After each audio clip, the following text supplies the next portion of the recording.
apologize. They are looking out for a lot of people in the mortgage industry. They work with Anthony Casa. So he comes to us with a lot of knowledge, not only about the financial industry, but how it affects us in the mortgage industry.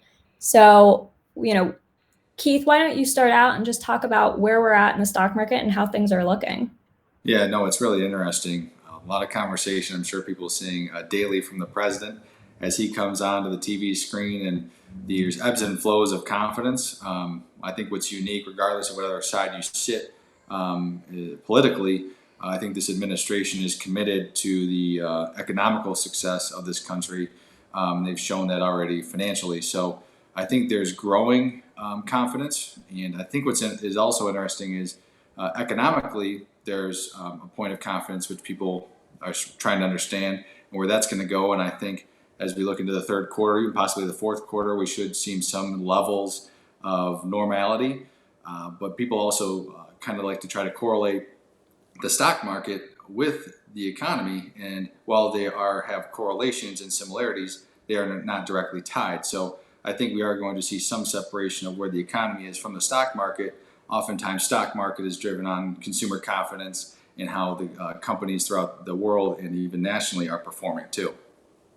That's very sound. Warren Buffett was just talking about the intrinsic value of these companies not changing. So that rings true, and it makes us all feel a little more confident day to day, especially when so much of us are worried about where we are now and what our financial futures are. So talk to me about the strategy people who have investments and retirement accounts should be taking right now. Should they be worrying? What should they be worrying about? Yeah, it's the old advice. It depends, kind of the lawyer talk. And everybody's situation is so completely different.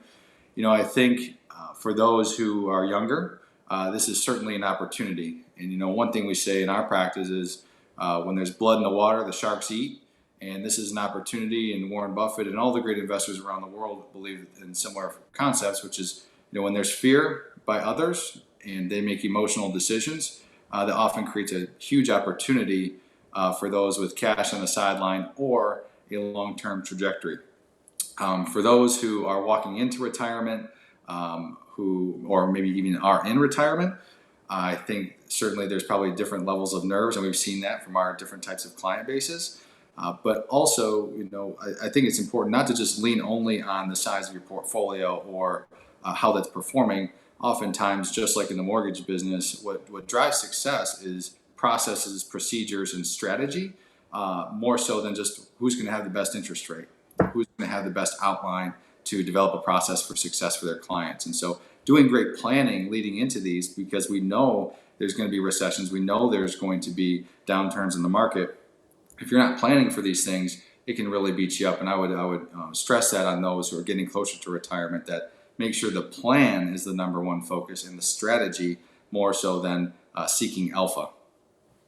That's exactly what I think we need to focus on as people who are making coaching people through huge financial decisions, like buying a home, is planning for ourselves. And, I don't have the pleasure of having kids. I know you do, Keith, but, planning for them too. And I think that's where a lot of our membership here at, AIME and people here in the Brokers Are Better group really, would find value in. So the CARES Act, actually, speaking of retirement, allows for a penalty-free draw of up to $100,000 from retirement investment accounts. The penalty is normally 10% if you take it out before age 65. Yep. What would you coach your clients or anybody thinking of that as a resource right now when things are tough? How would you suggest that being used? Either is it a first resort or is it a last resort? Yeah, it's interesting. And I think just speaking generally, probably not going to be my first resort.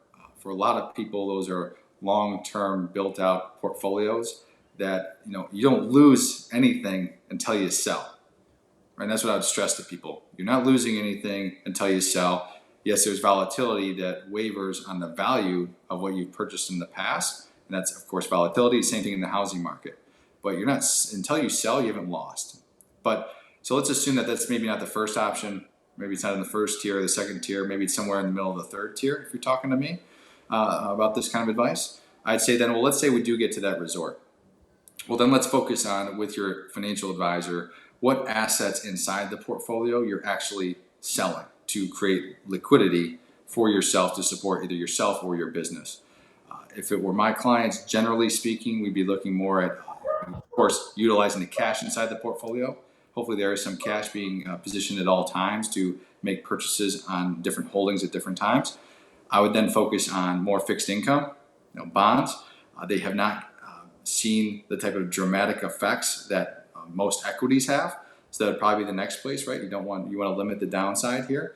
And then of course, if you have to focus into equities, focusing on really what's lost the least or what's decreased in value the least as you're liquidating assets. Got it. So talk to me about, you said Q3, Q4, where could we take advantage of the market right now? So, everything's really cheap out there. I mean, S&P's been dropping so dramatically, it's reached new lows. So where can people who might have a little liquidity in their own bank and want to take advantage, obviously don't give us investment advice, but is it a time to buy? Should we be keeping reserves for our own benefit? We don't know how long this is going to last or what the housing market's even going to look like in 3 months, 4 months. Right. Where should you make those decisions? Yeah, that's a very interesting question. And I think it goes to, when's the right time? We go, hey, is this the right time to invest? As an advisor, a wealth advisor, saying, when isn't the right time? And so, from this perspective, and one thing to think about just analytically, mathematically, the opportunity that young people have or long-term investors really have in getting in the market, the market, if we use just basic level terms here, it's decreased by 30% in value. So to your point earlier, Kara, has Coca-Cola, a great company that Warren Buffett loves, has that really decreased intrinsically by 30%? Their business model, has that changed by 30% over the last 2 months?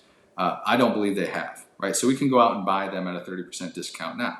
Now, if they get back to where they were, and if we pick on the Dow, right? The Dow being down about 9,000 points when it was at 29,000, went down to 20,000 just to keep things level. That's a 30% decrease in value, just keeping things very boring.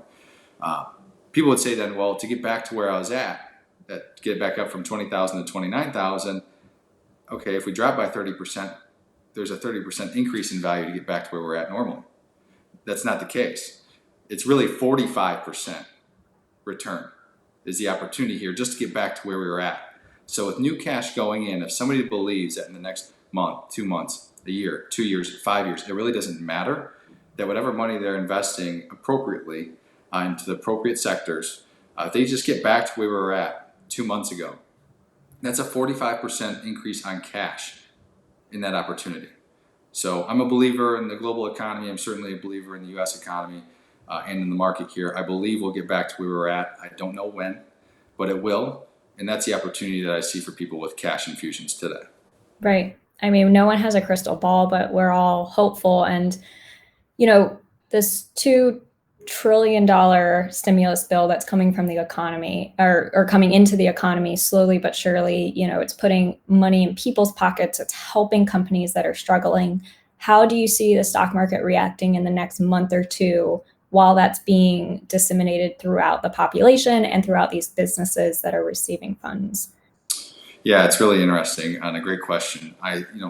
Based on how information is shared today and the technology that we have and social media and all these things, the reaction of the market is so fear-driven based on what they see on TV or what consumers see on their phone that I think we're going to see a tremendous amount of volatility still. I don't think we're going to have this leveling out and then this spike, this V shape that people keep alluding to, the economists keep alluding to.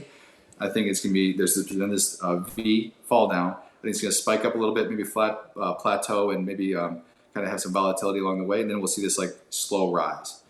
So I think over the next couple months we'll see more volatility. I think more reports are going to come around this coronavirus or COVID-19, which drives fear for people. And then until we see that bell curve kind of level out, that fear is going to be very much there, or until a new drug comes out that's FDA approved for the masses, or until especially a vaccine comes out is probably the most important part here. Until a vaccine comes out, I don't think we'll see this significant spike in the stock market.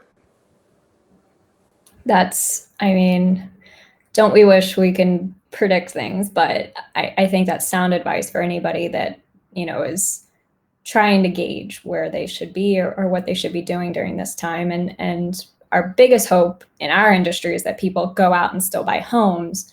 But for us as personal investors, and I think your advice lends more to what AIME members themselves can be doing and spending their time and their finances the wisest way if you are not in a place that's struggling, in which case the CARES Act provides resources that AIME has pointed to for small business loans and payroll assistance programs. So, if you're watching and you need some more information, we have that posted online. And Keith, why don't you give us your last words? What do you feel, what's the most impactful thing you want to leave the audience with? Yeah, so I'm a big believer in strategy and process, and putting the things in place that allow you to give you a high probability of success for the long haul. And so what I mean is, this is a great time. You're home with your family. Maybe address some of the risk management planning that we've been putting aside. Maybe looking at, reconnecting with your attorney, wills and trusts, updating those things for people who have young families, reconnecting with their business attorneys, making sure that they're buttoned up in the right way. Maybe if somebody's put off life insurance, or they put a long-term disability, those kinds of things, especially now and how insurance companies are going to reevaluate how they are contractually covering pandemics or this type of virus. They haven't changed anything yet, so this is a good time to maybe talk to your spouse or significant other, your family, and reevaluate that.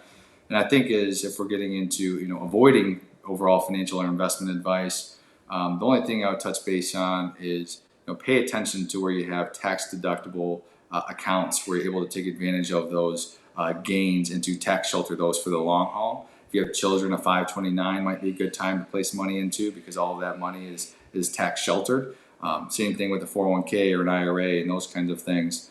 And my favorite sectors right now really are large cap, mid cap, and small. So if you were looking for indexes for somebody who is unexperienced with the market right now, not overly sophisticated, those might be a couple sectors to pay attention to.